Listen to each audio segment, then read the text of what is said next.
Hello friends, स्वागत है आपका हमारे चैनल झारखंड स्टडी 99 पर। फ्रेंड्स, आज के इस वीडियो पर जो है काव्य विधि के जो निर्धारित कवि हैं, कुल मिलाकर जो है आपके काव्य विधि से जो है 11 कवि हैं।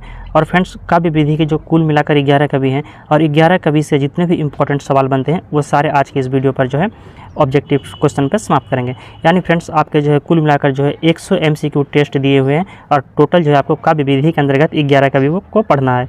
तो चलिए शुरू करते हैं आज की इस क्लास को। फ्रेंड्स, आप वीडियो के अंत तक बने रहिएगा और जो है अपना फीडबैक कमेंट बॉक्स में जरूर दीजिएगा। तो हमारा पहला कवि है भारतेंदु हरिश्चंद्र। तो भारतेंदु हरिश्चंद्र से जितने भी इंपॉर्टेंट सवाल बनते हैं वो कवर करते हैं। हमारा पहला सवाल है, आधुनिक युग के प्रवर्तक भारतेंदु जी का जन्म कहाँ हुआ था? तो काशी में हुआ था। भारतेंदु जी का जन्म कहाँ हुआ है? काशी में हुआ है। फ्रेंड्स, मैं जो है सिर्फ आंसर को बताता चलूँगा ताकि जो है वीडियो काफ़ी लंबा ना हो, क्योंकि 100 सवाल है तो वीडियो तो लंबा होगा ही, तो इसलिए सिर्फ आंसर को चूज करेंगे। देश के सुप्रसिद्ध विद्वानों ने भारतेंदु को 1880 ईस्वी में किस पदवी से विभूषित किया है? तो भारतेंदु की पदवी से विभूषित किया है। तीसरा सवाल है, भारतेंदु जी का प्रमुख काव्य संग्रह, भारतेंदु जी का जो है प्रमुख काव्य संग्रह का नाम क्या है?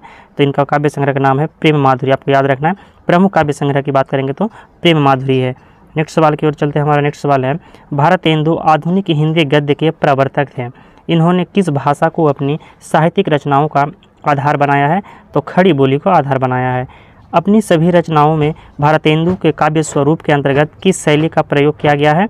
तो मुक्तक शैली का प्रयोग किया गया है। भारतेंदु हरिश्चंद्र अपनी जो काव्य शैली पे किस भाषा का या किस स्वरूप का प्रयोग करते हैं? तो मुक्तक काव्य शैली का प्रयोग करते हैं।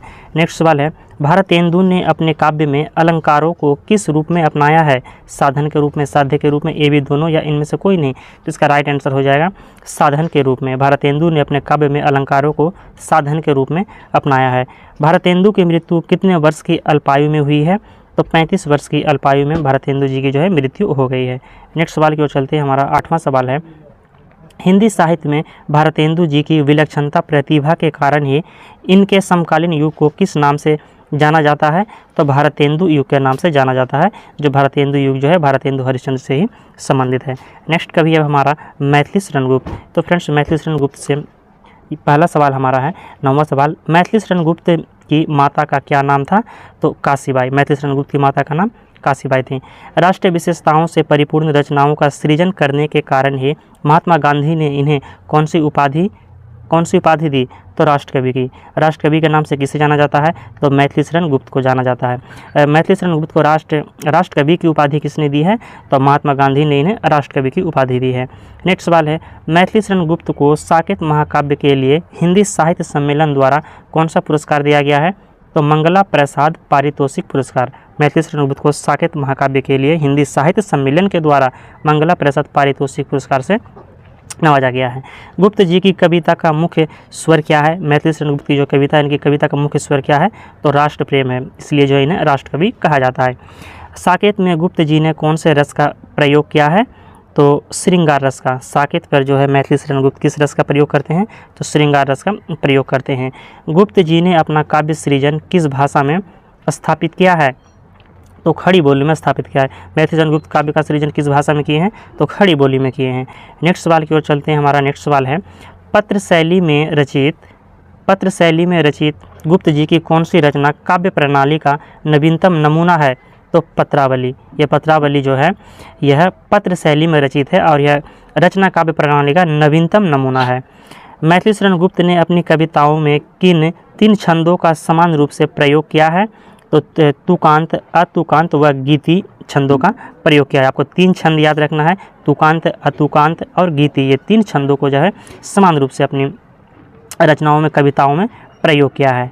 नेक्स्ट सवाल है, हिंदी काव्य राष्ट्रीय भावों की पुनीत गंगा को बहाने का श्रेय किसको है? तो मैथिली शरण गुप्त को है। गुप्त जी की मृत्यु कब हुई है? यानी मैथिली शरण गुप्त की मृत्यु कब हुई है? तो वर्ष 1964 में गुप्त जी की मृत्यु हो गई है। अब है हमारा नेक्स्ट कवि सुमित्रानंदन पंत। तो सुमित्रानंदन पंत से हमारा पहला सवाल यह बन जाता है कि सुमित्रानंदन पंत का पूर्व नाम क्या था? तो सुमित्रानंदन पूर्व का जो पूर्व नाम था, यानी प्रारंभ का नाम, बचपन का नाम, तो गोसाई दत्त था। सुमित्रानंदन पंत का पूर्व नाम क्या था? गोसाई दत्त था। Pant ji all India radio के परामर्शदाता पद पर कब नियुक्त हुए थे? तो 1950 ईस्वी में। वेरी इंपॉर्टेंट सवाल फ्रेंड्स, ये एग्जाम पर अधिकतर संभावना है कि आएंगे, क्योंकि कई सारे एग्जाम पर जो है आपको ये सवाल पूछा गया कि सुमित्रानंदन पंत जो है ऑल इंडिया रेडियो के परामर्शदाता पद पर कब नियुक्त हैं, तो 1950 में। और जो है ना फ्रेंड्स, ये सारे सवाल जो है इंपॉर्टेंट और सेलेक्टेड हैं, यानी अगर आपके एग्जाम पर जो सवाल पूछते हैं तो इन्हीं में से आपको सवाल देखने को मिलेंगे। तो आप वीडियो को अच्छी तरह से देखिएगा और फ्रेंड्स इस वीडियो को जो शेयर भी कर दीजिएगा। वीडियो पसंद आए तो एक लाइक जरूर कीजिएगा और कमेंट में फ्रेंड्स अपना फीडबैक भी दीजिएगा, आपको क्लास हेल्पफुल लगता है या कैसा लगता है। नेक्स्ट सवाल है हमारा, पंत जी किस युग के प्रमुख कवि थे। ये 20वां सवाल तो हो गया कि Pant ji all India radio के परामर्शदाता पद पर कब नियुक्त हुए हैं, तो 1950 ईस्वी में। पंत जी किस युग के प्रमुख कवि थे, तो छायावाद युग के। पंत जी जो है छायावाद के 4 स्तंभों में से एक थे। तो पंत जी किस युग के प्रमुख कवि थे, तो पंत जी सुमित्रानंदन पंत छायावाद के कवि थे। नेक्स्ट सवाल है, वर्ष 1916 में पंत जी ने सर्वप्रथम कौन सी रचना लिखी है, तो गिरजे का घंटी। गिरजे का घंटी जो है 1916 ईस्वी में लिखा गया सर्वप्रथम रचना है सुमित्रानंदन पंत की। 1916 में पंत जी ने सर्वप्रथम कौन सी रचना लिखी, तो गिरजे का घंटी। कब लिखा है, तो 1916 ईस्वी में लिखा है। कला और बूढ़ा चांद के लिए पंत जी को कौन सा पुरस्कार प्रदान किया गया था, तो साहित्य अकादमी पुरस्कार। पंत जी को साहित्य अकादमी पुरस्कार किस रचना के लिए मिला है, तो कला और बूढ़ा चांद के लिए। नेक्स्ट सवाल है, पंत जी की रचना जो गुंजन है इसका विषय क्या है, तो इसका विषय है प्रकृति, प्रेम और सौंदर्य का। पंत जी की रचना गुंजन का विषय है प्रकृति, प्रेम और सौंदर्य का विषय है। बंगला और अंग्रेजी भाषा से प्रभावित होने के कारण पंत जी ने अपनी रचनाओं में कौन सी शैली प्रयुक्त की है, तो गीतात्मक शैली। Option number D right answer हो जाएगा, गीतात्मक शैली का प्रयोग किया है बंगला और अंग्रेजी भाषा से प्रभावित होने के कारण। प्रकृति के सुकुमार एवं कोमल भावनाओं से युक्त कवि कौन कहलाता है, तो यह कहलाता है सुमित्रानंदन पंत। सुमित्रानंदन पंत को जो है प्रकृति के सुकुमार कवि भी कहा जाता है। एग्जाम पर ऐसे भी सवाल पूछा गया है डायरेक्ट कि प्रकृति के सुकुमार कवि किसे कहा जाता है, तो सुमित्रानंदन पंत को प्रकृति के सुकुमार कवि कहा जाता है। अब नेक्स्ट हमारा फ्रेंड्स कवि महादेवी वर्मा। तो महादेवी वर्मा से हमारा पहला सवाल यह बन जाता है कि हिंदी साहित्य में आधुनिक मीरा के नाम से प्रसिद्ध कवयित्री एवं लेखिका महादेवी वर्मा का जन्म कब और कहाँ हुआ है, तो महादेवी वर्मा का जन्म जो है 1907 में हुआ है। महादेवी वर्मा का जन्म 1907 ईस्वी में फर्रुखाबाद उत्तर प्रदेश में हुआ है। महादेवी की कला साहित्य साधना पर किसका प्रभाव अधिक पड़ा है, तो रविंद्रनाथ टैगोर का। महादेवी की जो कला साहित्य साधना है इस पर जो है रविंद्रनाथ टैगोर का प्रभाव अधिक पड़ा है। नेक्स्ट सवाल है, स्वतंत्रता आंदोलन को गति देने के लिए महादेवी वर्मा द्वारा लिखा सुंदर जागरण गीत क्या है, तो जाग तुझको दूर जाना। जाग तुझको दूर जाना यह स्वतंत्रता आंदोलन को गति देने के लिए महादेवी वर्मा द्वारा लिखा गया एक जागरण गीत है। एक प्रकार जागरण गीत क्या है, तो आपको याद रखना है, ये जागरण गीत कहलाते हैं जागो, ये जाग तुझको दूर जाना है। नेक्स्ट सवाल है, महादेवी की सर्वप्रथम रचना किस पत्रिका में प्रकाशित हुई है, तो चांद पत्रिका में प्रकाशित हुई है। किस वर्ष महादेवी को उत्तर प्रदेश हिंदी संस्थान द्वारा 1 लाख रुपये का भारत भारती पुरस्कार दिया गया है, तो वर्ष 1983 ईस्वी में महादेवी वर्मा को उत्तर प्रदेश हिंदी संस्थान द्वारा 1 लाख रुपये का भारत भारती पुरस्कार 1983 ईस्वी पर दिया गया है। नेक्स्ट सवाल है, महादेवी वर्मा के काव्य की प्रमुख विशेषताएं हैं। क्या विशेषताएं, तो करुणा और भावुकता। महादेवी वर्मा के काव्य की प्रमुख विशेषताएं हैं करुणा और भावुकता। महादेवी का वह प्रथम काव्य संग्रह कौन सा है जिसमें 47 भावात्मक गीत संकलित हैं और वेदना का स्वर मुखर हुआ है, तो इसका राइट आंसर हो जाएगा Nihar. Option number C right answer हो जाएगा निहार। दीपशिखा में महादेवी वर्मा ने कितने गीतों को संग्रहित किया है, दीपशिखा में तो 51 गीतों को संग्रहित किया। Option number B right answer है। दीपशिखा में महादेवी वर्मा ने कितने गीतों को संग्रहित किया है, तो 51 गीतों को संग्रहित किया है। महादेवी जी ने अपने गीतों में स्निग्ध और सरल तत्सम शब्दों से युक्त किस भाषा का प्रयोग किया है, तो खड़ी बोली भाषा का प्रयोग किया। Option number A right answer है खड़ी बोली का। अगला सवाल है, हिंदी के रहस्यवादी कवियों में किसका स्थान सर्वोपरि है, तो महादेवी वर्मा का स्थान जो है सर्वोपरि है। अब नेक्स्ट कवि है हमारा रामधारी सिंह दिनकर। तो रामधारी सिंह दिनकर से हमारा पहला सवाल है, राष्ट्रीय भावनाओं से ओजस्वी कवि रामधारी सिंह दिनकर का जन्म बिहार के किस जिले में हुआ है, तो रामधारी सिंह दिनकर का जन्म बिहार के मुंगेर जिले में। Option number A right answer हो जाएगा। रामधारी सिंह दिनकर का जन्म बिहार के किस जिले में हुआ है, तो मुंगेर जिले में हुआ है। नेक्स्ट सवाल की ओर चलते हैं। हमारा नेक्स्ट सवाल है, वर्ष 1972 में दिनकर जी को उर्वशी के लिए कौन सा पुरस्कार प्रदान किया गया है, तो दिनकर जी को जो है वर्ष उर्वशी के लिए किस वर्ष पुरस्कार प्रदान किया गया है, तो इसका राइट आंसर हो जाएगा ज्ञानपीठ पुरस्कार। 1972 में दिनकर जी को उर्वशी के लिए ज्ञानपीठ पुरस्कार से सम्मानित किया गया है। नेक्स्ट सवाल है, रामधारी सिंह दिनकर ने अपनी कविताओं की रचनाओं का विषय रखा है। कौन सा विषय रखा है? तो सामाजिक और आर्थिक असमानता तथा शोषण। Option number D right answer हो जाएगा। दिनकर की आलोचनात्मक गद्य रचना कौन सी है?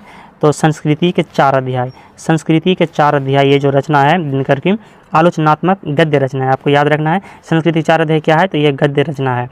नेक्स्ट सवाल है, निम्न में से कौन सी दिनकर जी की प्रगतिवादी विचारधारा पर आधारित रचनाएं हैं? तो हिमालय, तांडव, बोधिसत्व, ये तीनों जो रचनाएं हैं प्रगतिवादी विचारधारा पर आधारित रचनाएं हैं रामधारी सिंह दिनकर की। हिमालय, तांडव, बोधिसत्व। प्रेम और श्रृंगार की खान दिनकर का कौन सा काव्य ग्रंथ है? यहाँ पर आपको ये याद रखिएगा कि प्रेम और श्रृंगार की खान दिनकर का कौन सा काव्य ग्रंथ है? तो रसवंती है। Option number B right answer है, रसवंती। दिनकर जी की रचनाओं की भाषा का प्रमुख लक्षण है। कौन सा लक्षण है? भावानुकूलता, व्यापकता, वात्सल्य प्रधान या सौंदर्यता। इसका राइट आंसर हो जाएगा भावानुकूलता। दिनकर जी की रचनाओं की भाषा का प्रमुख लक्षण है भावानुकूलता। रामधारी सिंह दिनकर का स्वर्गवास किस वर्ष हुआ था? तो वर्ष 1974 में रामधारी सिंह दिनकर का जो स्वर्गवास है, निधन है 1974 ईस्वी में हो जाता है। नेक्स्ट सवाल है अब हमारा नागार्जुन। तो नागार्जुन पहले किस नाम से रचना किया करते थे? तो नागार्जुन जो है प्रारंभ में यानी पहले किस नाम से रचना किया करते थे? यात्री नाम से रचना किया करते थे। यात्री संबंधित कौन है? तो नागार्जुन है। नागार्जुन का वास्तविक नाम क्या है? तो नागार्जुन का जो वास्तविक नाम है वो Vaidyanath Mishra. Option number B right answer. Nagarjun का वास्तविक नाम वैद्यनाथ मिश्र है। दलितों और शोषितों के पक्षधर नागार्जुन हिंदी साहित्य जगत में किस नाम से जाने जाते हैं? तो बाबा के नाम से जाने जाते हैं। Option number A right answer हो जाएगा, बाबा के नाम से। दलितों और शोषितों के पक्षधर नागार्जुन हिंदी साहित्य जगत में किस नाम से जाने जाते हैं? तो बाबा के नाम से। फ्रेंड्स कहीं पर जो आपको दद्दा भी मिलेंगे, तो दद्दा के नाम से जो है आप किसे जाना जाता है, आप कमेंट बॉक्स में ज़रूर बताइएगा। यहाँ पर मैं थोड़ा कन्फ्यूज हूँ कि इसका बाबा आंसर होगा या दद्दा आंसर होगा। तो दलितों और शोषितों के पक्षधर जो नागार्जुन हिंदी साहित्य में किस नाम से जाने जाते हैं, इस सवाल का जवाब जो है आप कमेंट बॉक्स में बताइएगा। 48वां सवाल है, नागार्जुन की रचनाओं के मुख्य विषय क्या रहे हैं? तो लोक जीवन, प्रकृति और समकालीन राजनीति। Option number D right answer होगा। नागार्जुन की रचनाओं के मुख्य विषय क्या रहे हैं? लोक जीवन, प्रकृति, समकालीन और राजनीति। नेक्स्ट सवाल है, मैथिली में लिखे गए काव्य संग्रह पत्रहीन नग्न गाछ के लिए नागार्जुन को कौन सा पुरस्कार मिला है? तो साहित्य अकादमी पुरस्कार मिला। Option number B right answer हो जाएगा। साहित्य अकादमी पुरस्कार जो है नागार्जुन को किस रचना के लिए मिला है? तो आपको ये भी पॉइंट याद रखना है, पत्रहीन नग्न गाछ के लिए नागार्जुन को साहित्य अकादमी पुरस्कार मिला है। नागार्जुन ने किन पत्रिकाओं का संपादन किया है? तो नागार्जुन जो है दीपक व विश्व बंधु पत्रिका का संपादन किया है। नागार्जुन का खंड काव्य किसकी पौराणिक कथा पर आधारित है? तो ये आधारित है Bhasmasur. Option number B right answer है। ये भस्मासुर है, यह नागार्जुन खंड काव्य पौराणिक कथा पर आधारित है। नेक्स्ट सवाल है हमारा, संस्कृत व हिंदी भाषा पर समान अधिकार होने के उपरांत भी नागार्जुन ने देशज और लोक प्रचलित कौन सी भाषा को काव्य सृजन के लिए अपनाया? तो खड़ी बोली को अपनाया। Option number C right answer है। नागार्जुन ने अपनी काव्य रचना में किन शैलियों का प्रयोग किया है? तो प्रबंध व मुक्तक शैलियों का प्रयोग किया है नागार्जुन। नागार्जुन की मृत्यु कितने वर्ष की आयु में हुई थी? तो नागार्जुन की मृत्यु जो है 87 वर्ष की आयु में हो गई थी। अभी हमारा नेक्स्ट कवि सर्वेश्वर दयाल सक्सेना। सर्वेश्वर दयाल सक्सेना का जन्म किस वर्ष हुआ था? तो सर्वेश्वर दयाल सक्सेना का जन्म 15 सितंबर 1927 को हुआ है। नेक्स्ट सवाल है हमारा, वर्ष 1983 में किस कृति के लिए सक्सेना जी को साहित्य अकादमी पुरस्कार से सम्मानित किया गया है? जिन्हें सम्मानित किया गया है खूंटियों पर टंगे लोग। वेरी इंपॉर्टेंट सवाल है फ्रेंड्स। किस कवि को जो है किस रचना के लिए कौन सा पुरस्कार मिला है, ये आप जो है अच्छी तरह से याद रखिएगा। एग्जाम पर इस तरह का सवाल जरूर देखने को मिलेंगे। तो खूंटियों पर टंगे लोग के लिए साहित्य अकादमी पुरस्कार मिला है सक्सेना को। तो कब मिला है? तो वर्ष 1983 में। वर्ष 1983 में किस कृति के लिए सक्सेना जी को साहित्य अकादमी पुरस्कार मिला? खूंटियों पर टंगे लोग। सक्सेना जी वस्तुतः किस विचारधारा के कवि हैं? तो सामाजिक जागरूकता के कवि हैं। Option number C right answer है। नेक्स्ट सवाल है, सर्वेश्वर दयाल सक्सेना के साहित्य की भाषा कैसी है? तो तत्सम पर परिष्कृत शब्द, अंग्रेजी, उर्दू व दैनिक जीवन के अनुभव की भाषा है। Option number D right answer है। नेक्स्ट सवाल है, सक्सेना के काव्य की शैली की मुख्य विशेषताएं क्या है? तो सरलता, मधुरता, व्यंग्यात्मकता व चित्रात्मकता। Option number A right answer हो जाएगा। अगला सवाल है, सक्सेना की काव्य रचनाओं में अनिवार्य तत्व के रूप में क्या विद्यमान है? तो ये करुणा विद्यमान है। Option number B right answer हो जाएगा, करुणा। नेक्स्ट सवाल है, काव्यारंभ में सक्सेना की कविताओं पर किसका प्रभाव रहा है? तो नई कविता की व्यक्तिवादी धारा का प्रभाव रहा है। तो काव्य के जो आरंभ में यानी आरंभ में जो सक्सेना काव्य की रचना की है तो उस पर जो है नई कविता की व्यक्तिवादी धारा का प्रभाव रहा है। नेक्स्ट सवाल है, दिनमान पत्रिका के लिए सक्सेना जी ने कौन सा पद ग्रहण किया है? तो उप संपादक के पद पर कार्य किए हैं दिनमान पत्रिका के लिए। नेक्स्ट कवि है हमारा धूमिल, कवि धूमिल। तो प्रगतिवादी प्रयोगवादी कवि सुदामा पांडे, यानी जो धूमिल का उपनाम क्या है? तो सुदामा पांडे। धूमिल के नाम से, धूमिल के उपनाम से किसे जाने जाते हैं? सुदामा पांडे को। तो प्रगतिवादी प्रयोगवादी कवि सुदामा पांडे यानी धूमिल का जन्म वर्ष 1936 में वाराणसी के पास किस गाँव में हुआ है? तो खेवली गाँव, option number A right answer हो जाएगा। धूमिल का जन्म 1936 ईस्वी में वाराणसी के खेवली गांव पर हुआ है, option number A right answer है। नेक्स्ट सवाल है, हिंदी साहित्य के क्षेत्र में धूमिल की उल्लेखनीय सेवाओं के लिए मरणोपरांत उन्हें कौन सा पुरस्कार प्रदान किया गया है? तो साहित्य अकादमी पुरस्कार प्रदान किया है। धूमिल कैसे कवि हैं? तो यह मोहभंग के कवि, option number B right answer हो जाएगा। धूमिल कैसे कवि हैं? तो मोहभंग के कवि हैं। धूमिल ने कविताओं में किसका चित्रण किया है? सामयिक जीवन का, धार्मिकता का, राजनीतिक जीवन का या सौहार्द का? इसका राइट आंसर हो जाएगा ऑप्शन नंबर ए समसामयिक जीवन का। धूमिल ने कविताओं में किसका चित्रण किया है? तो समसामयिक जीवन का चित्रण किया है। नेक्स्ट सवाल है, धूमिल कुल कितने काव्य संग्रह है? धूमिल के जो है कुल कितने काव्य संग्रह है? तो धूमिल के काव्य संग्रह 3 है, option number C right answer. Dhoomil के कुल कितने काव्य संग्रह है? तो 3 है। धूमिल की भाषागत विशेषताएँ हैं। धूमिल की भाषागत विशेषताएँ क्या है? तो लाक्षणिकता तथा प्रतीकात्मकता, लाक्षणिकता तथा प्रतीकात्मकता धूमिल की भाषागत विशेषताएं हैं। धूमिल की रचनाओं में किस शैली का प्रयोग मिलता है? तो संवाद शैली का प्रयोग मिलता है। धूमिल के नारी के प्रति क्या विचार हैं? कवि धूमिल जो है तो उनका जो नारी के प्रति जो है कैसा विचार है? तो साहस और बलिदान का प्रतिरूप है। कवि धूमिल कहते हैं कि नारी जो है साहस और बलिदान का प्रतिरूप है। नेक्स्ट सवाल है हमारा अब जयशंकर प्रसाद। जयशंकर प्रसाद कवि, तो छायावाद के प्रवर्तक एवं श्रेष्ठ छायावादी कवि श्री जयशंकर प्रसाद का जन्म 1888 ईस्वी में कहाँ हुआ था? तो काशी में हुआ है, काशी उत्तर प्रदेश में। छायावादी के प्रवर्तक एवं सर्वश्रेष्ठ कवि जयशंकर प्रसाद का जन्म कहाँ हुआ है? तो काशी पर हुआ है। जयशंकर ने अपनी प्रारंभिक कविताएं किस भाषा में लिखी हैं? तो वह लिखी है ब्रज भाषा में। जयशंकर प्रसाद अपनी काव्य की कविताएं की जो आप प्रारंभिक किस भाषा में लिखे हैं? तो ब्रज भाषा में लिखे हैं। नेक्स्ट सवाल है, आधुनिक हिंदी काव्य जगत के सर्वप्रथम और सर्वश्रेष्ठ कवि कौन थे? इनके सर्वश्रेष्ठ कवि थे जयशंकर प्रसाद थे। जयशंकर प्रसाद किनकी परंपरा के अंतर्गत आते हैं? यानी जयशंकर प्रसाद जो है किस परंपरा के अंतर्गत आते हैं? तो कालिदास व तुलसीदास परंपरा के अंतर्गत आते हैं, option number A right answer है। नेक्स्ट सवाल की ओर चलते हैं फ्रेंड्स। अगर आपको हमारा वीडियो पसंद आ रहा है तो एक लाइक जरूर कीजिएगा और वीडियो को जो शेयर भी कीजिएगा। नेक्स्ट सवाल है हमारा, जयशंकर प्रसाद द्वारा रचित काव्य कृति कामायनी एक अमर कृति है। इस कृति के लिए इन्हें हिंदी साहित्य सम्मेलन की ओर से कौन सा पुरस्कार प्राप्त हुआ है? तो मंगला प्रसाद पारितोषिक पुरस्कार प्राप्त हुआ है। प्रसाद जी ने हिंदी साहित्य की किन विधाओं में अपनी कला का प्रदर्शन किया है? तो पद्य में और गद्य में, दोनों क्षेत्र पर जो है जय प्रसाद जी जो है साहित्य विधाओं में कला का प्रदर्शन किया है, पद्य और गद्य दोनों में। नेक्स्ट सवाल है, प्रसाद जी का विशुद्ध विरह काव्य कौन सा है? तो आंसू है। प्रसाद जी का जो विशुद्ध विरह काव्य है आंसू है। लहर में जयशंकर प्रसाद ने किन स्थितियों का मार्मिक चित्रण किया है? तो मानसिक चित्रण किया, option number A right answer है। लहर जो रचना है इस पर जो है मानसिक चित्रण किए हैं। प्रसाद जी की रचनाओं की प्रमुख भाषा कौन सी है? तो प्रसाद जी की रचनाओं की जो प्रमुख भाषा है तो वह है खड़ी बोली, option number D right answer हो जाएगा, खड़ी बोली है। नेक्स्ट सवाल है, प्रसाद जी के साहित्य की शैली कैसी थी? तो प्रसाद जी के साहित्य की शैली थी काव्यात्मकता व संगीतात्मकता, option number A right answer है, काव्यात्मकता व संगीतात्मकता है। नेक्स्ट सवाल है हमारा, सूर्यकांत त्रिपाठी निराला से संबंधित। तो निराला जी का जन्म कब हुआ है? तो निराला जी का जन्म कहाँ हुआ है? तो बंगाल पे हुआ है। और इनका जो जन्म कब हुआ है फ्रेंड्स, तो ये आपको कमेंट बॉक्स में बताना है कि सूर्यकांत त्रिपाठी निराला का जन्म तो बंगाल पे हुआ है, लेकिन इनका जन्म जो है ईस्वी कब हुआ है? निराला जी की प्रथम छायावादी कविता क्या है? तो इनकी छायावादी कविता है जूही की कली। निराला जी की प्रथम छायावादी कविता है जूही की कली। नेक्स्ट सवाल है, निराला जी की कविता कुकुरमुत्ता का प्रकाशन कब हुआ था? तो कुकुरमुत्ता का जो प्रकाशन हुआ है वर्ष 1941 ईस्वी में हुआ है।